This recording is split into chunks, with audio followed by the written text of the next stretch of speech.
નમસ્કાર દર્શક મિત્રો, આપણી સંસ્કૃતિ આપણી ઓળખ ડીડી ગિરનારના યુવા તહેવાર કાર્યક્રમમાં આપ સૌનું હાર્દિક સ્વાગત છે.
મેં મારું જીવન ધર્મનિરપેક્ષ અને શાંતિપ્રિય ભારતના ઘડતરમાં સમર્પિત કર્યું છે. મિત્રો, આ ઉદ્ગાર છે ભારતની લોકશાહીના પ્રબળ અને વિરલ વ્યક્તિત્વના. અને આ બુલંદ વ્યક્તિત્વ એટલે ભારતના ભૂતપૂર્વ અને લોકલાડીલા નેતા સ્વર્ગસ્થ ઇન્દિરા ગાંધી. મિત્રો, સ્વર્ગસ્થ ઇન્દિરા ગાંધીના જીવન કવનના ઘણા એવા કિસ્સા છે કે જે આજના આધુનિક યુગમાં પણ સ્ત્રીઓને ઘણું બધું શીખવી જાય છે. તો આવો મિત્રો, આપણી લોકશાહીના લોકલાડીલા નેતા એવા સ્વર્ગસ્થ ઇન્દિરાજીની કેટલીક છબીઓ નિહાળીએ.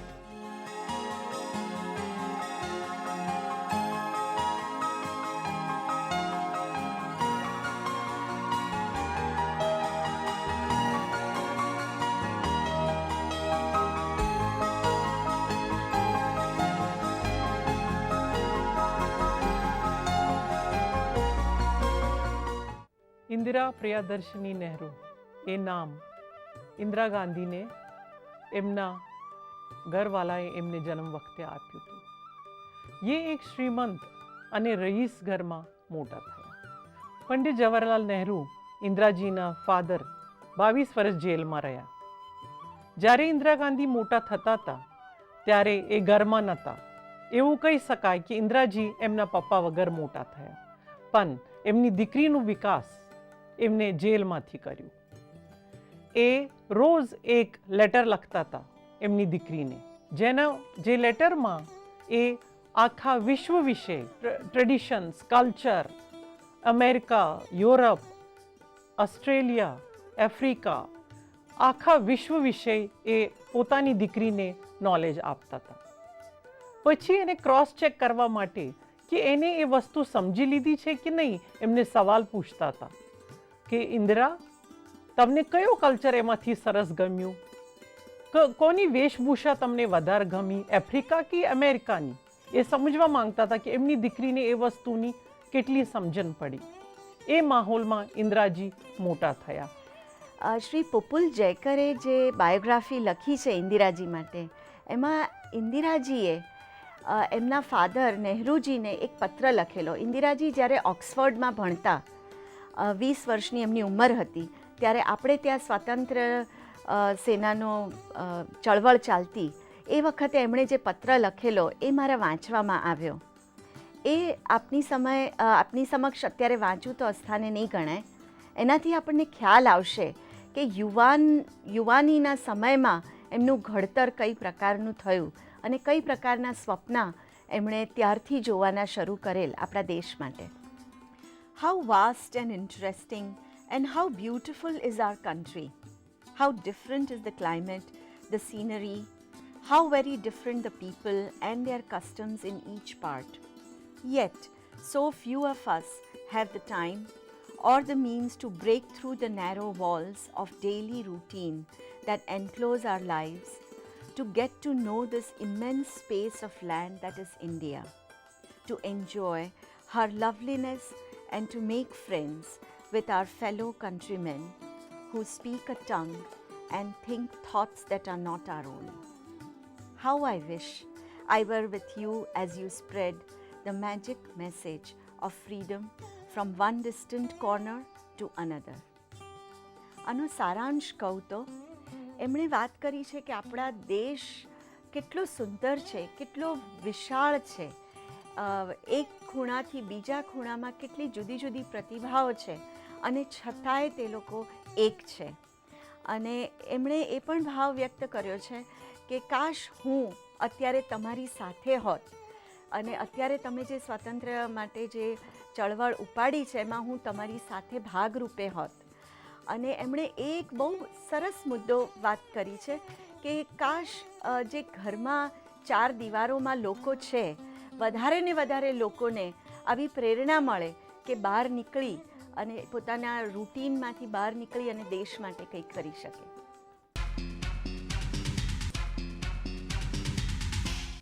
હું મારા લોહીના છેલ્લા બૂંદ સુધી સતત ભારતની સેવા કરતી રહીશ. મિત્રો, આ મજબૂત મનસૂબો ધરાવનાર આપણા સ્વર્ગસ્થ ઇન્દિરા ગાંધી એ ભારતના પ્રથમ મહિલા પ્રધાનમંત્રી હતા. ઇન્દિરા ગાંધીની આયન શક્તિ એટલી હતી કે જે પણ દ્રઢતાથી નિશ્ચય કરતા એ પૂરું જ કરતા. પછી એ પોતાના કુટુંબ માટે હોય કે દેશ માટે હોય કે સમાજ માટે હોય. તેઓએ મને 2-3 વાત એવી કહી. મેં એમને કીધું કે ઇન્દિરાજી, હું આપનો ઇન્ટરવ્યૂ ફક્ત ને ફક્ત મહિલા તરીકે લેવા માગું છું, એક પોલિટિશિયન તરીકે નહીં. તો એમણે મને અંતરંગ વાતો એવી કહી કે હું મારા પૌત્ર ને પૌત્રીઓ સાથે કેવી રીતે સમય ગાળું છું. જ્યારે કે હું દિલ્હીમાં આવું છું ત્યારે હું પોઈન્ટ નક્કી જ કરું છું કે સાંજનું જમવાનું અમે સાથે લઈએ. મારા બાળકોના ઘડતર માટે પણ મેં ખૂબ જ ભોગ આપ્યો છે. ત્યારે હું રાજકારણમાં નહોતી આવી. એવી જ રીતે એક માતા પોતાના બાળકોનું સાચું ઘડતર કરી શકે તેઓ એમ મારા ઇન્ટરવ્યૂમાં એમને તે કહ્યું હતું કે એક માતા જ પોતાના બાળકોનું સાચું ઘડતર કરી શકે. એમને જે અબડા માટે કહેલું તો એમને કહ્યું કે લોકો એમ કહે છે કે ચૂડી પહેરા દો, બંગડી પહેરાવી દો. તો પુરુષોને આપણે એવું શું કામ કહીએ કે બંગડી પહેરાવી દો? ચૂડી પહેરીને ઝાંસીની રાણી લડાઈ લડી હતી. તો ચૂડી એક પ્રતીક નથી કાયરતાનું. સ્ત્રીઓએ કાયરતાનું પ્રતીક ન લેવું જોઈએ. અને જેમ મેં અગાઉ પણ કીધું કે ઇન્દિરા ગાંધીએ એક મેસેજ બહુ સમૃદ્ધ આપ્યો હતો કે એક મહિલા સારી માતા બની શકે છે, સારી પુત્રી બની શકે છે અને સારી શાસન કરતા પણ બની શકે છે. આપણે ઇન્દિરા ગાંધીના જીવનમાંથી એટલું જ સમજીએ કે આપણા મનોબળને ખૂબ જ દ્રઢ બનાવીએ. સ્વર્ગસ્થ ઇન્દિરા ગાંધીના દાદા ભારતની આઝાદીની લડતમાં જોડાયેલા હતા તથા તેમના પિતા પંડિત જવાહરલાલ નહેરુ આઝાદ ભારતના પ્રથમ પ્રધાનમંત્રી હતા. અને આ બધી વાતની અસર સ્વર્ગસ્થ ઇન્દિરા ગાંધી પર પડે એ વાતમાં બેમત નથી. ઇંગ્લેન્ડની ઓક્સફર્ડ યુનિવર્સિટીમાં અભ્યાસ કરનાર ઇન્દિરા ગાંધીમાં પહેલેથી જ રાજનીતિની સૂઝબૂઝ જબરદસ્ત હતી. બાળપણમાં તેમણે પોતાની ઉંમરના બાળકોને લઈને એક ગ્રુપ બનાવ્યું હતું અને જેનું નામ હતું વાનર સેના. આ ગ્રુપનું મુખ્ય ઉદ્દેશ ભારતની આઝાદી માટે લડતા લોકો સુધી ગુપ્ત અને જરૂરી માહિતી પહોંચાડવાનો હતો.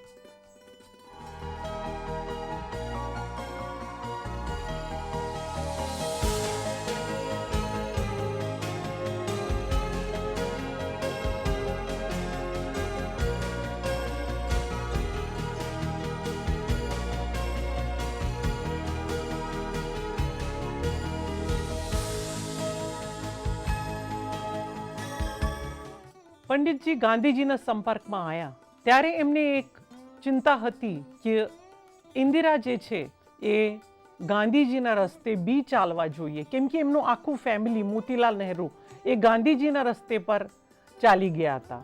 તો ઇન્દિરાજીએ ક્વિટ ઇન્ડિયા મુવમેન્ટ વખતે પોતાના ફોરેનથી લાયેલા મોંઘા રમકડા, એમની ચોપડીઓ, એમના કપડાં અને જેટલી બી ફોરેનથી લાયેલી વસ્તુઓ હતી બધી આગમાં સળગાવી દીધી અને એ બી ભારતની ચળવળમાં સામેલ થઈ ગયા. 11 વર્ષની ઉંમરથી એમને આઝાદી માટે એ કૂદી પડ્યા. પછી 1947માં જ્યારે ભારતની આઝાદી થઈ ત્યારે 47થી લઈને 1964 સુધી એ ચીફ ઓફ ધ સ્ટાફ રહ્યા એમના father prime minister Jawaharlal Nehru માટે. એ એમના પિતાની એક શેડો તરીકે રહ્યા અને ચૂપચાપ બાજુમાં બેસીને એ જોતા એમના ફાધર શું કરે છે, દેશમાં શું ચાલે છે અને આખા વિશ્વમાં કેવી રીતે પ્રગતિ થાય છે અને ભારતની પ્રગતિ કેવી રીતે થાય છે. 1964માં જ્યારે નહેરુજીની મૃત્યુ થઈ ત્યારે શાસ્ત્રીના પ્રાઇમ મિનિસ્ટરશિપની અંડર ઇન્દિરાજીને ઇન્ફોર્મેશન અને બ્રોડકાસ્ટિંગ મિનિસ્ટર બનાવી દીધા. પછી વાત આવી કે કોંગ્રેસના પ્રેસિડેન્ટ કોણ બનશે, અને શાસ્ત્રીજીના મૃત્યુ પછી પ્રાઇમ મિનિસ્ટર કોણ બનશે, ત્યારે ઇન્દિરાજીની વાત ફરી આવી કે ઇન્દિરાજીને બનાવી દો. પણ બધાએ એમને, એસ્પેશિયલી રામ મનોહર લોહિયાએ એમને ગૂંગી ગુડિયા કીધું કે એ તો ગૂંગી ગુડિયા છે, એ શું બોલી શકે, એ શું કરી શકે. પણ જ્યારે વખત જતો રહ્યો ત્યારે ઇન્દિરાજીએ બધાને ગૂંગા બનાવી દીધા. એ બોલતા નહોતા પણ કરતા હતા.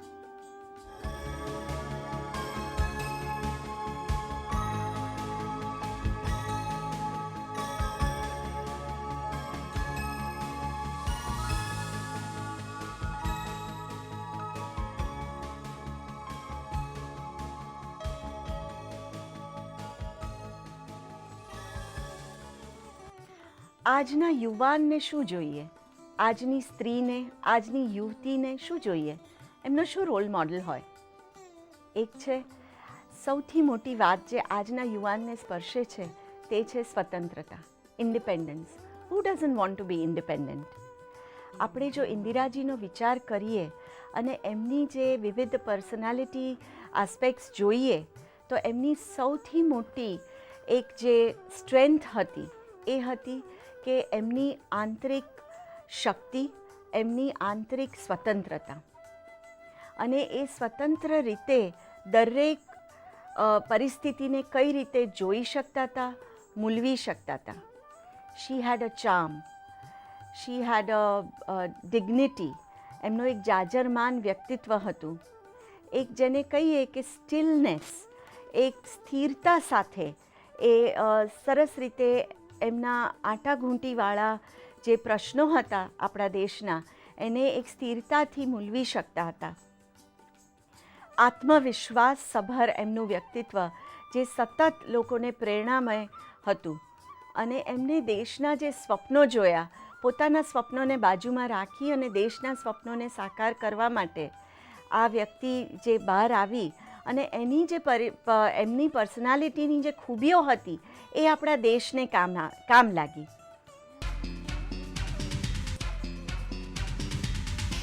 બાળપણથી જ નિડર એવા ઇન્દિરા ગાંધી પર દેશ સેવાનો જનૂન સવાર થઈ ગયો હતો. દ્રઢ નિશ્ચય અને રાજનીતિની જબરદસ્ત સૂઝબૂઝના કારણે પિતા પણ તેમની પાસેથી ઘણીવાર સલાહ લેતા હતા. આવા અનેક કારણો તથા તેમનામાં રહેલા દેશપ્રેમે તેમને 2 દશકાઓ સુધી પ્રધાનમંત્રી બનાવી રાખ્યા હતા.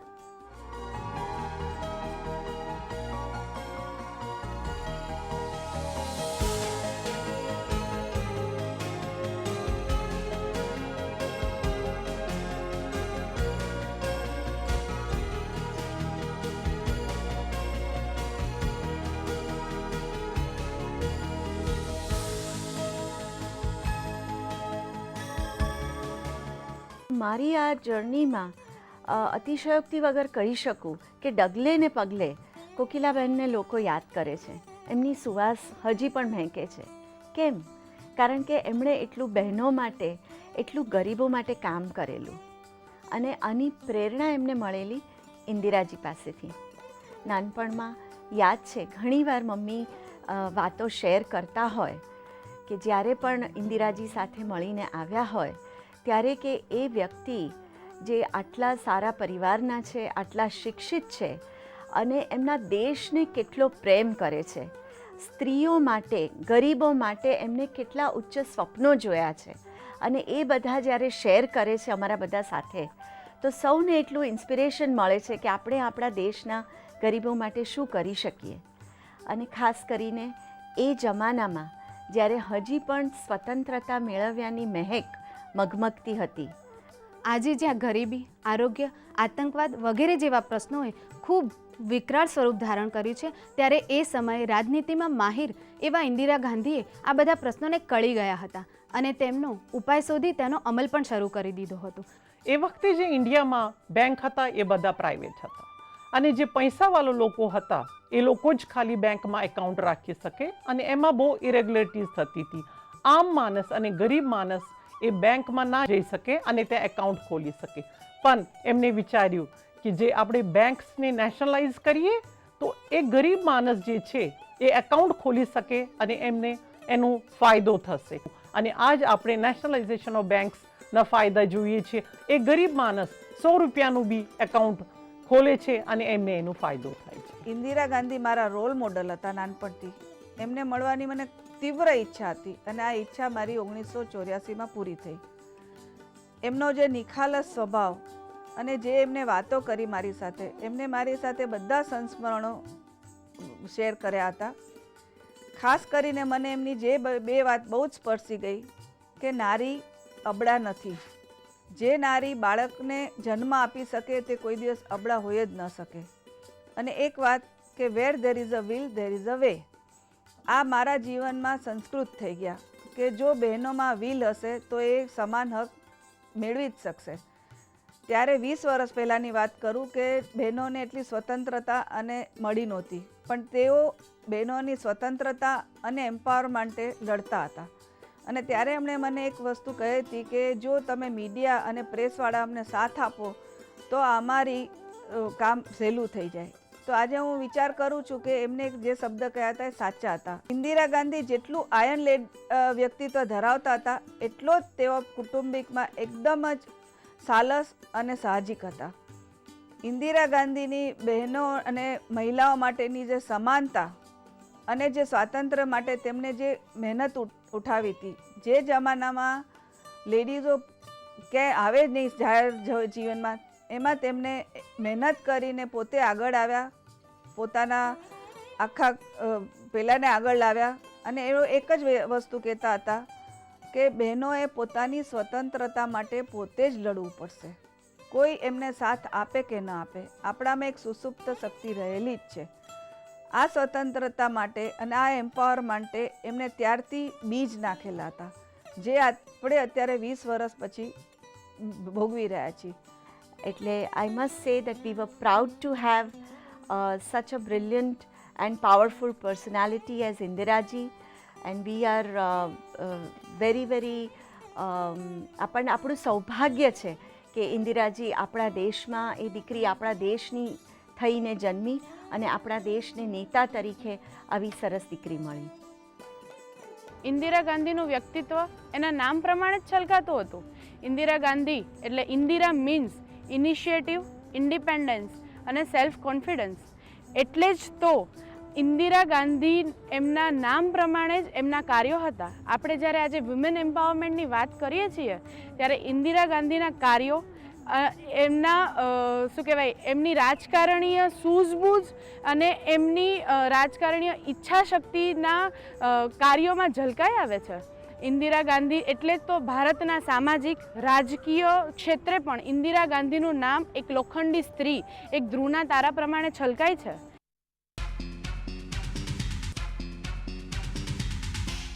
લોખંડી વ્યક્તિત્વ અને સકારાત્મક વિચારસરણી ધરાવનાર ઇન્દિરા ગાંધીને સમગ્ર વિશ્વમાં શક્તિશાળી મહિલાની શ્રેણીમાં ગણવામાં આવે છે. ભણવામાં સામાન્ય પણ જીવનના બધા પાસામાં અસામાન્ય રિઝલ્ટ લાવનાર ઇન્દિરા ગાંધીનું જીવન આપણને બહુ બધું શીખવી જાય છે. આજ જ્યારે ઇન્દિરાજી આપણી વચ્ચે નથી, એમને શ્રદ્ધાંજલિ આપવા માટે મને ટી.એસ. ઇલિયટના એ શબ્દો યાદ આવે છે. Home is wear one starts from. As we grow older, the world becomes stranger. The pattern more complicated.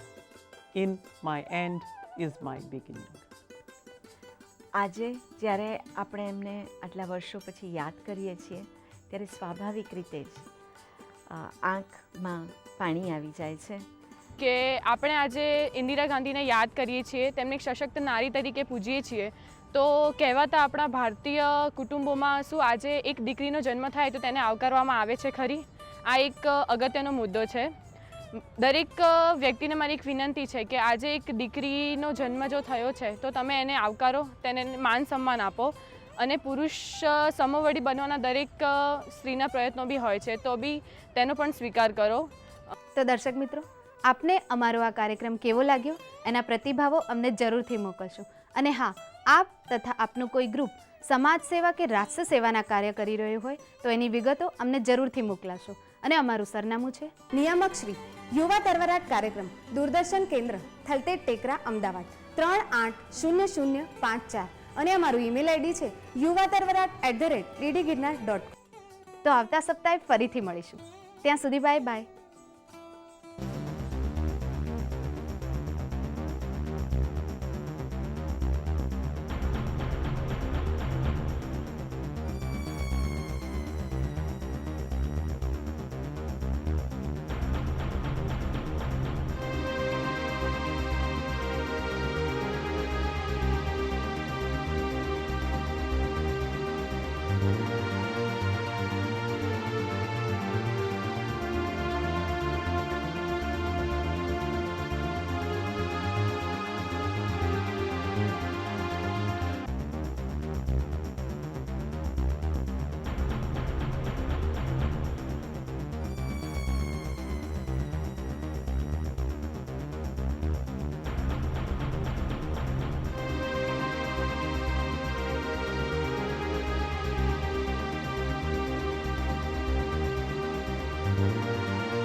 કાર્યક્રમ દર સોમવારે 4:05 ડીડી ગિરનાર પ્રાદેશિક પ્રસારણ સેવામાં અને દર બુધવારે સવારે 10:30 અને દર શુક્રવારે રાત્રે 10 વાગે અને દર મહિનાના પહેલા, ત્રીજા, ચોથા અને પાંચમા શનિવારે સવારે 9:10 ડીડી ગિરનાર ઉપગ્રહ પ્રસારણ સેવામાં.